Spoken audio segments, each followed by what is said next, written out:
White, and I'm excited. I always say that. I'm excited to have you here again.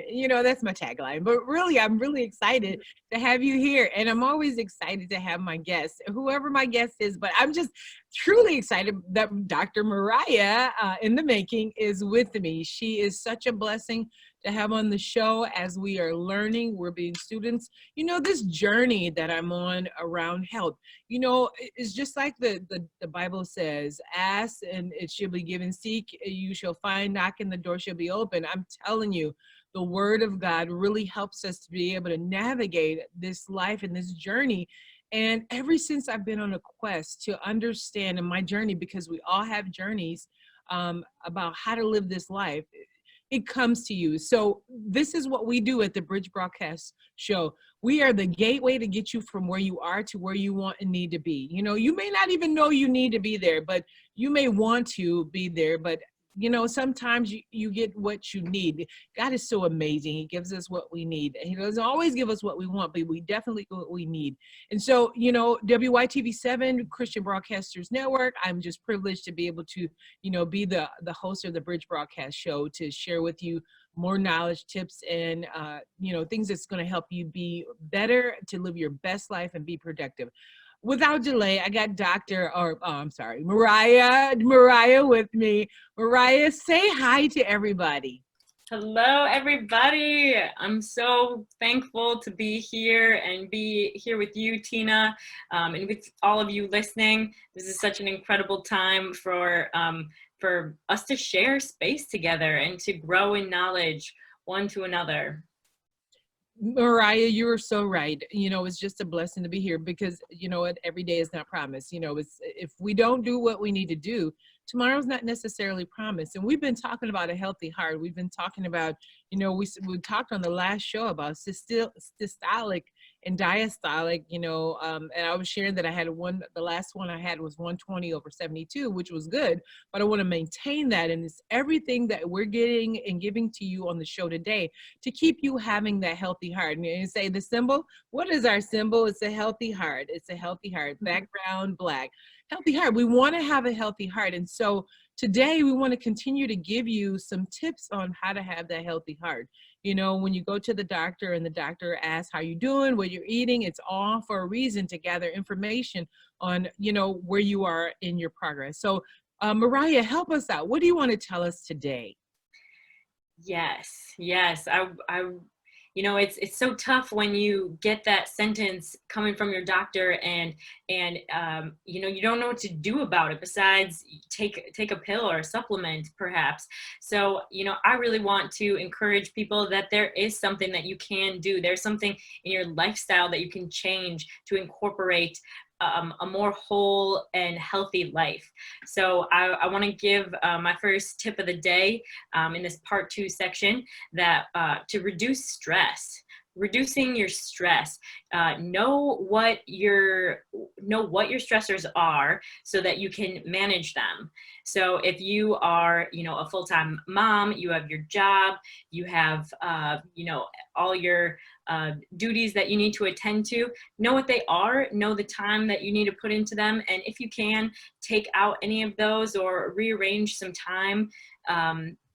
Saying no is actually, it's a really hard thing to do, but it can be a huge blessing to be able to know really how you want to shape and create your life, so that because every yes you say, you're saying no to something else. So in a way, taking care of yourself in that way, reducing your stress so that you can have a more enjoyable lifestyle.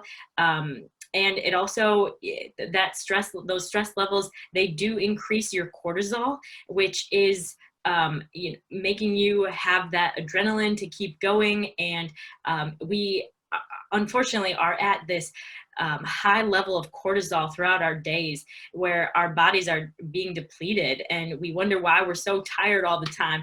But we just keep going and going, and there's always more to do, and this isn't a sustainable lifestyle, really. So yeah, we need to understand that. You know, sometimes we think we're the Energizer bunnies, but Energizer bunnies eventually fall over. And so we want to have that level of prevention. And I want to go back to something you said, you know, when you get that sentence. And you know, the reason I have Mariah on, you know, no disrespect to Western medicine and our medical professional society, but I'm very passionate about naturopathic, you know, healing, allowing our bodies to heal for itself. And I won't take this opportunity to talk about all the impacts, be it negative or you know, against. But I want to talk to you in a positive way, what we can do proactively, about how we can handle that sentence. The doctor tells you that you are not well, or you've been diagnosed with this disease, and you get a pill. Well, you know what? We have a better way. We have a better way than the pill. And Mariah is going to continue to talk to us about what is the better way. And that stressor, oh, it's huge. We want to be mindful of stressors. And Mariah, give us one more tip before we go on a commercial break. That's right. Yes. So, you know, with that, there's meditation and deep breathing. But those are practical tips for reducing your stress. So, if you've ever tried meditation, or if you haven't tried meditation, you know, if you need some guidance, go on YouTube and look up a video, something to help guide you through calming down your mind and what this meditation process is, and also some deep breathing tricks, literally to, put your hand on your chest or on your stomach, and feel your breath, and you can feel your body naturally calm down with just the power of breath. You know, it's the life force that's going into our body. And if you have any pain or stressor areas, breathe life and breathe light into those areas in your body. So if there is something, you know, you're stressed about in your heart and the anxiety on your chest, breathe light into that space, and allow it to be filled up with goodness and life and light, and to let it go, let that stress go off your chest. So the power of breath is truly, it's truly there for us to fully harness. That's so powerful, Mariah. When you said just take some time and meditate and minimize the stressors, you know, stress, I haven't read any studies on it, but I know it's so integral with our bodies and our physical. Well, you talked about it, the cortisol, but the integratedness of our stress and our emotional impact on our physical. And so we are a tripart being. It is very integrated, and what happens to one system affects the other system. And so you know, as we go on the break, I just want to remind you that the energy that you exude or you put off, and not only impacts others, but impacts you. And we talked about that early on our show, that we are one. What you do to yourself and you do to others, it all carries over. But with that, we're going to a break, because we're coming back to find out much more on this healthy heart.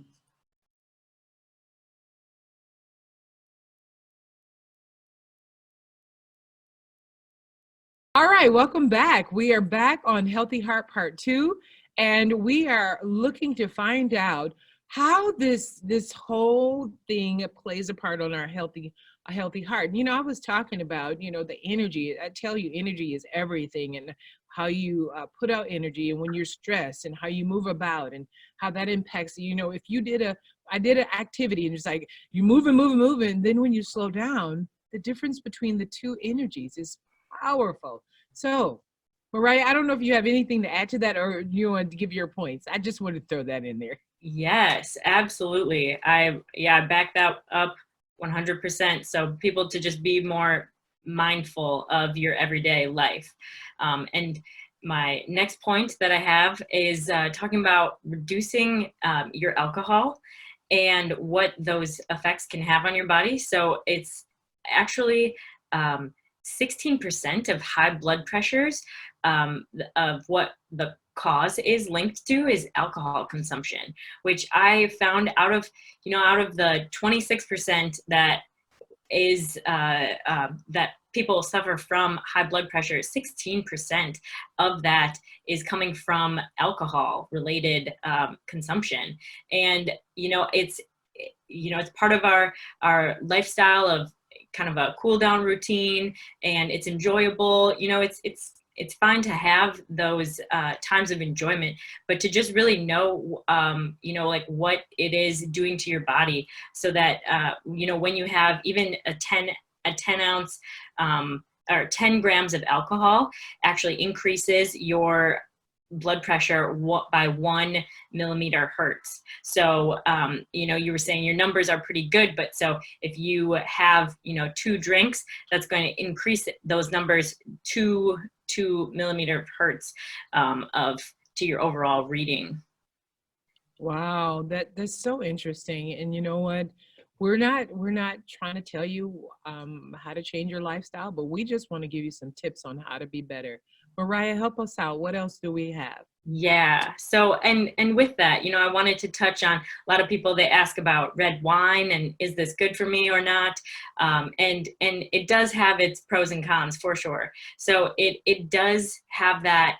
It is filled with flavonoids, which are those good. Um, uh, Shoot, what's the word? The Flavonoids, the good, healthy, Yeah, they have that good antioxidants. That's the word I'm looking for. And they are vasodilators. So it does have a tendency, it can lessen this like heart-related hypertension. And so one glass could benefit in those ways. However, if you go more than, your 1 or 2 glasses, they actually suggest that women have just that 10 grams of alcohol, like one glass, and men can have like 1 or 2 a day. And so that, if we have this light to moderate intake, that it can reduce atherosclerosis and that vascular disease, but to just be within your ranges. And so, and I'm taking that you're talking about hard alcohol, like the harder stuff, not the red wines. Mm-hmm. And I know that white wines have a lot more sugar, but we're looking to get those antioxidants. And if you do it within reason, it could be beneficial. Not that you're drinking the whole bottle. Right. And so we just want you to be helped. We want you to be better. We want you, to, be productive in your life. So Mariah, tell us, how many more tips do we have? Yeah, we have about three more. So tell us what we got. Yeah, the next one, I wanted to touch on caffeine levels. So caffeine obviously can affect the heart, and when you get a lot of your jolt of coffee in the morning, perhaps you get that racing in your heart. It's not necessarily the best thing for you to have those highs and lows. So to just kind of be mindful of your caffeine intake, one thing that you can pair together is L-theanine, is an herb supplement that is actually found in green tea, but it helps to kind of moderate your caffeine levels. So if you take your L-theanine with your coffee in the morning, you kind of get like a moderate caffeine level. So that's one nice tip. And wait, what's tell me again, L-theanine and coffee can help me moderate. Say that again. Yes, that it can help moderate the caffeine like jump that is happening in your body. So it's a lot of us get that spike, and it's spiking our blood sugar, which is kind of the main thing that's happening. And green tea is really good at keeping your metabolism stable. And so with L-theanine is that component within green tea that is stabilizing mainly your blood sugar level. Good stuff. Good stuff. What do we have? We're almost to the end of our show. Give us the last 2 tips. Yeah. So to cut back sugar and refined carbs. This is huge for people who are suffering from trying to lower high blood pressure. That our sugar is there again, spiking our blood glucose, and those refined carbs, they aren't really giving our bodies much nutritional value anyways, and they're just kind of fillers for our body. So our body has to readjust to all of these different levels. We get a big spike after a meal, and then we're going back down, and you kind of get those crashes. So yeah, this tip of just kind of reining in the amount of sugar and refined carbs that you take in. So it's not just we're trying to avoid diabetes, but we have fillers. That's so interesting that you called it a filler that has no nutritional value. So we want to be mindful of that. And because remember, we're taking care of our heart. This is the goal. Mariah, what is our last tip for today? Yes. So I wanted to leave you guys with some takeaways of some natural supplements and things that you can incorporate into your cupboard cabinet at home. So I wanted to touch on hibiscus and it being rich in anthocyanidins and polyphenols, and they're good for your heart and lowering that blood pressure. Also, fish oil has those EPAs that are good for your brain, but also good for improving heart and health function. And then also aged garlic extract is successfully been shown to stand alone as a treatment for raising your heart levels and heart health. Also, berberine is something that is found in herbs like golden seal, also turmeric or Oregon grapefruit or barberry. And what it increases nitric oxide production, which helps decrease blood pressure. So your nitric oxide gets your blood flowing. Exercising increases your nitric oxide production. So same thing, we're just doing this with an herb, a supplement that is doing kind of a similar thing of exercise, but increasing that nitric oxide. So we're helping to increase the exercise and the muscle movements of our heart. Wow. Oh my God. I have a friend that's in Africa that says, wow. I'm like, that's how I feel right now. It's like, wow. I'm so excited because in my journey, I understood what polyphenols were about, and polyphenols are in olive oil, fresh olive oil. So if you have an olive oil place in your city, it's a little bit more money, but our heart is worth that. Fish oil tablets, those are good. Berberine, I was taking it, but and I stopped because now I didn't know why I was taking it, but now I know why. So I need to go back to that berberine. And I had turmeric. I take turmeric, and it's really get your fingers like really orange, and but it's rich. It's rich in everything. And so I want that nitric oxide in my life so I can have that heart moving and doing what it's supposed to be doing. Mariah, oh my God, thank you. This is so good. Healthy Heart, woohoo! Healthy Heart Part 2. This has been amazing for the month of February. This is the heart month. This is the heart love month. And so we're really excited that we learned so much about Healthy Heart. And please, if you need to refresh this, review this, reach out to us. And, if you have other questions and you need resources and all that good stuff, reach out. Don't hesitate to reach out to us. I'm excited. I'm looking at my notes and I'm just excited about what I just learned and what you just learned. And you should be excited. Find yourself at a local store. Here, we're going to put another shout out. Trader Joe's, any Whole Foods, any health store that is in your area. Find those stores and just go in there and ask questions. There's people like Mariah was at the store that I was at. She answered questions. She was a cashier, but she was also a health assistant. Talk to those people. They're waiting for us to talk to them, and not enough people talk to them. Would you agree with that, Mariah? Yes, and especially the people at Good Harvest Market out in Waukesha, Pewaukee, Wisconsin. They are doing a good thing over there. Yes, and so find your local store where people can help you be successful and be whole. Well, you know what? I hate to end this show, but we have to go and we have to give you more stuff. So we are returning back to Sleep Hygiene Part 3. We're going to look at busting myths around sleep hygiene. So we will see you when we see you next week. Reach out to us. Bye for now.